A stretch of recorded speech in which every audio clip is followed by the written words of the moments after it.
Gabriel Cluzel, voilà, Sébastien Lecornu à Mayotte, vous applaudissez? Non, mais écoutez, le problème, c'est que Mayotte, et je dis ça avec une tristesse infinie, parce que je pense aux gens qui sont là-bas, mais c'est devenu un marronnier, voilà, c'est tout. Alors régulièrement, un serpent de mer, je sais pas comment appeler ça, on reparle de Mayotte. Alors là, on fait de la com un peu, parce que vous savez, quand on n'arrive plus à résoudre aucun problème, on essaie au moins d'être sur la photo. Donc Sébastien Lecornu, moi, il fait ce qu'il peut sans doute, mais le problème est qu'il peut, et donc il va à Mayotte, et il y a toute comment dire, une émulsion, voilà, un phénomène qui se crée autour de sa venue. Moi, je suis très circonspect sur ce genre d'opération de com. Il faut voir que Mayotte, et d'ailleurs, ce sujet nous ramène au sujet précédent. Vous savez, et au sujet suivant aussi. Voilà pourquoi Marine Le Pen a une base électorale absolument inattaquable, une vraie citadelle à Mayotte. Alors, c'est pas pour des raisons identitaires. Hein. La France, la LFI passe son temps à nous dire ah oui, le RN est raciste.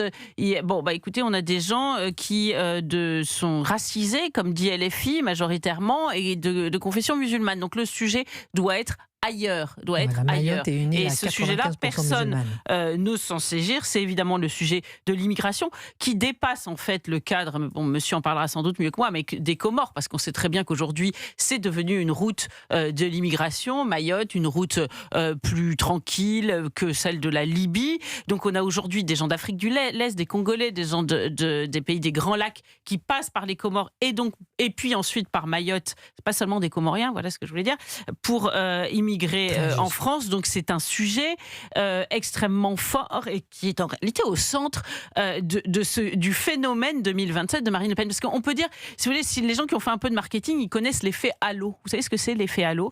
C'est ce qui fait que quand une petite marque, vous allez voir, il y a un lien, fait de la publicité sur un thème, sur un produit, c'est la grande marque qui en bénéficie. Aujourd'hui, l'immigration, on sait que madame qui est intervenue tout à l'heure, je crois que c'était Sylvie Deladrome, a parlé du programme économique. Mais aujourd'hui, ce qui est au centre des préoccupations, c'est évidemment l'immigration, au centre des préoccupations de l'électorat qui rejoint Marine Le Pen. Or, il se trouve que le Front National puis le Rassemblement National ont martelé, ont labouré ce thème de l'immigration. Donc aujourd'hui, il y a d'autres gens qui essaient d'en parler. On peut dire que Éric Zemmour parle de l'immigration, Bruno Retailleau, d'une certaine façon, même si... Philippe, Gabriel Attal, toute la Macronie alors de façon plus ou moins déterminée, mais néanmoins, c'est un sujet qu'ils essaient de saisir. Mais en réalité, la prime, si j'ose dire, revient au parti qu'il a labouré depuis des années, et c'est le Rassemblement National. Et le Rassemblement National le martèle, Mayotte, c'est finalement le laboratoire de ce qui pourrait se passer chez nous. Alors, il n'est pas le seul à le dire, mais néanmoins, c'est pour ça que ce sujet de Mayotte, c'est pas seulement quelque chose qui se passe loin là-bas et qui n'intéresse pas ceux qui vivent dans l'Hexagone. Si, ça nous intéresse tous. Absolument, Gabriel Cluzel en direct sur Europe 1. Gilbert Collard, on apprend à l'instant que Xavier Bertrand, tenez-vous bien, annonce officiellement être candidat à la présidentielle. On l'apprend à l'instant, c'est en direct. Il est 11h. Qui n'est pas candidat? 11h48 sur Europe 1. Oui, mais ce qui est intéressant, c'est que il peut être candidat, on ne le verra pas. Pourquoi? Ça, c'est la partie... Parce qu'il est inexistant. François Hollande était inexistant un an avant la présidentielle où il a été président. Ah oui, mais il avait été premier secrétaire du Parti Socialiste, ne l'oubliez pas. Mais jamais ministre. Et voilà, mais jamais ministre. Non, mais l'effet Bertrand, moi, m'impressionne pas du tout. Hein. Mais que ça devient véritablement un collectif. Cette candidature, c'est le carnaval de Nice, ils sont tous, quoi. C'est incroyable. En plus, bientôt, il y aura plus de place. Ça va être incroyable, mais pour revenir à nos amis qui font... Sébastien Lecornu en visite à Mayotte après Édouard Philippe, oui. Voilà, qui font du tourisme opportuniste politique. Moi, je trouve ça, franchement, quand on connaît la situation de Mayotte, hein, que je connais bien, moi j'y suis allé souvent, c'est obscène, quoi, quand les populations sont dans une misère que vous connaissez, qui est intolérable. Alors, quand on pense que Édouard Philippe, quand il a été Premier ministre, pendant 3 ans et quelques jours, n'est pas allé une seule fois à Mayotte, et que maintenant, à la faveur du vent électoral, il y va, et le Premier ministre actuel qui ose dire qu'il pourrait supprimer l'aide publique au développement, mais c'est la France qui a besoin d'aide publique. Ça veut dire quoi qu'on continue à donner de l'argent pour une aide publique au développement. On n'a plus de lits d'hôpitaux, on manque de médecins, on manque de tout, et on continue à distribuer de l'aide publique. Non mais dans ce que vous avez dit, c'est ça qui m'a le plus époustouflé. Bon, on est un pays pauvre, on n'a plus rien.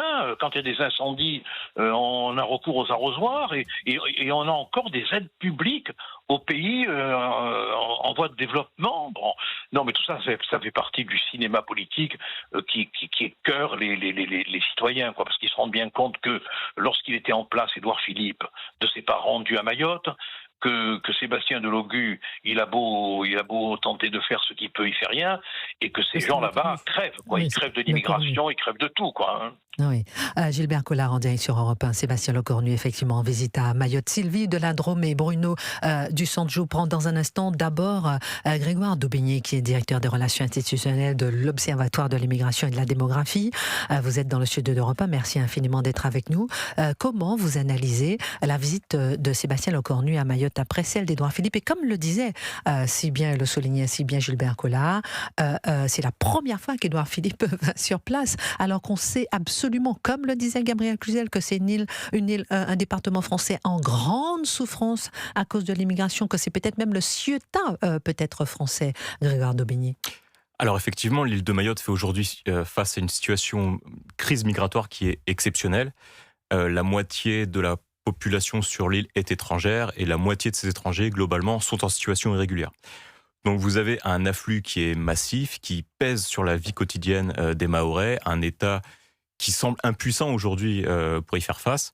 Alors, on pourrait aujourd'hui reprendre le contrôle, il n'y a pas de fatalité, mais ce contrôle passe par des décisions politiques qui sont d'ampleur. C'est-à-dire il faut déjà mettre les moyens matériels sur place, en termes de forces de l'ordre pour contrôler les frontières. Alors, l'État augmente au fil des années ces forces qui sont attitrées, mais il faut aussi revoir tout notre droit de l'immigration à deux niveaux. D'abord, il faut rendre l'île moins attractive par rapport à ses voisins. Le PIB des Comores, c'est seulement 1 milliard d'euros. Les habitants n'ont pas très peu de dispositifs de soins, alors qu'ils en bénéficient à Mayotte. Il y a un dispositif qui n'est pas l'EME, mais qui est un dispositif spécial. Et il faut aussi en finir avec cette logique de droit opposable à l'immigration. Si vous avez des liens familiaux, si vous dites être persécuté dans votre pays d'origine. Donc ça suppose là aussi des changements institutionnels d'ampleur. Et surtout, il faut engager un rapport de force avec les Comores. Comme je l'ai dit, les Comores, c'est un pays dont la richesse nationale est d'1 milliard d'euros. La France reste quand même une grande puissance, elle est capable de le faire. Ce rapport de force peut se faire aujourd'hui immédiatement sur la question des visas. On a le moyen d'arrêter de distribuer des visas aux Comoriens. Elle se fait sur l'aide publique au développement, c'est à peu près 300 millions d'euros ces dernières années.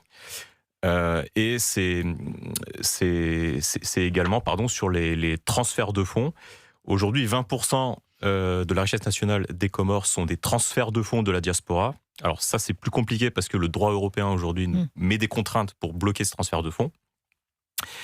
Et enfin, c'est aussi la question des droits de douane le Comore bénéficie de droits de douane réduits, voire supprimés, du fait de la législation européenne. Et la France pourrait utiliser ce levier à l'échelle de l'Union européenne. Grégoire Daubigny de l'Observatoire de l'immigration et de la démographie en direct sur Europe 1.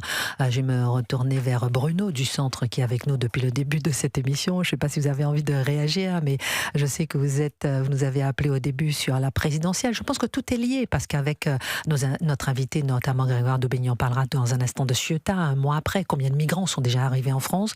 Bruno, la présidentielle, comme le soulignait Gabriel Cluzel, l'immigration est au cœur de la présidentielle. Comment vous réagissez, vous Bruno, lorsque le Premier ministre actuel, Sébastien Lecornu, sera à Mayotte après Édouard Philippe? Et Gilbert Collard nous rappelait qu'Édouard Philippe ne s'était jamais rendu à Mayotte avant.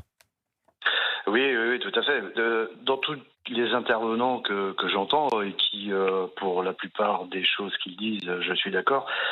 Par contre, on en revient toujours à la même chose, c'est-à-dire que c'est l'Union européenne, c'est Bruxelles qui décide de tout.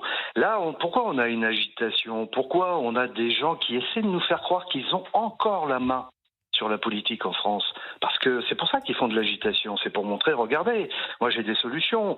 Si vous me disiez, voilà ce que je ferais. Bon, j'étais au pouvoir pendant quelques années, je ne l'ai pas fait, mais à culpa. Maintenant j'ai compris la leçon. Oui. Bon, la vérité, c'est que tous, en l'état des choses, ne peuvent strictement rien faire. Même Xavier Bertrand qui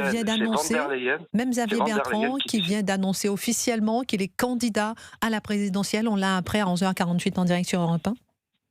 Oui, mais bon, là, en fin de compte, ils vont faire, sur les mêmes mouvements, ils vont faire une multitude de candidatures, parce qu'il y en a qui sont pro-Bertrand, donc ça fait une certaine masse d'électeurs.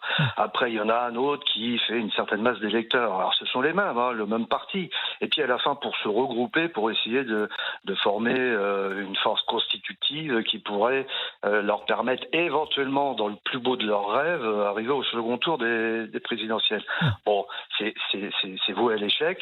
Les Français en ont tellement marre, c'est-à-dire qu'à force d'être pris pour des imbéciles à longueur de temps, on voit bien qu'aujourd'hui tout se dégrade. On parle de sécurité, mais la sécurité, même à la limite, quand je discute avec des amis, j'ose même plus en parler aussi, parce que qu'est-ce que l'on peut dire encore de plus sur l'insécurité qui existe? Merci Bruno de nous avoir rappelé, parce que sur l'insécurité, on en parlera dans un instant vers 12h30 sur Europe 1. Merci de lancer aussi ce sujet de la sécurité. Merci d'avoir été avec nous pendant une heure quasiment. Chroniqueur Bruno qui nous appelle du centre. Vous avez été exceptionnel depuis la présidentielle jusqu'à Sébastien Lecornu. Excellente journée sur Europe 1. Sylvie, je me retourne vers vous. Vous nous appelez de la Drôme pour parler de la présidentielle. Je peux peut-être rebondir sur à la fois Xavier Bertrand qui vient d'annoncer qu'il est candidat, et à la fois peut-être rapidement avant de marquer une pause sur Sébastien Lecornu qui a annoncé des drones, des moyens de détection, des bateaux supplémentaires, des renforts militaires pour lutter contre l'immigration à Mayotte. Alors, oui, voilà, moi déjà, c'est un monsieur qui a plein de solutions, mais c'est surtout comment il va le payer. Parce que c'est bien beau tout ça, mais on n'a plus d'argent. D'ailleurs, je ne sais même pas si les Français se rendent compte de l'état des finances françaises, mais on n'a pas d'argent, plus d'argent. Donc, c'est bien beau de vouloir aider, et c'est vrai que Mayotte, malheureusement, c'est une situation très compliquée, mais qui n'existe pas depuis aujourd'hui. Ça existe depuis des années. Et ça fait des années et maintenant ils se réveillent aujourd'hui, alors que je pense qu'ils auraient pu se réveiller bien avant, et peut-être qu'on n'en serait peut-être pas arrivé là.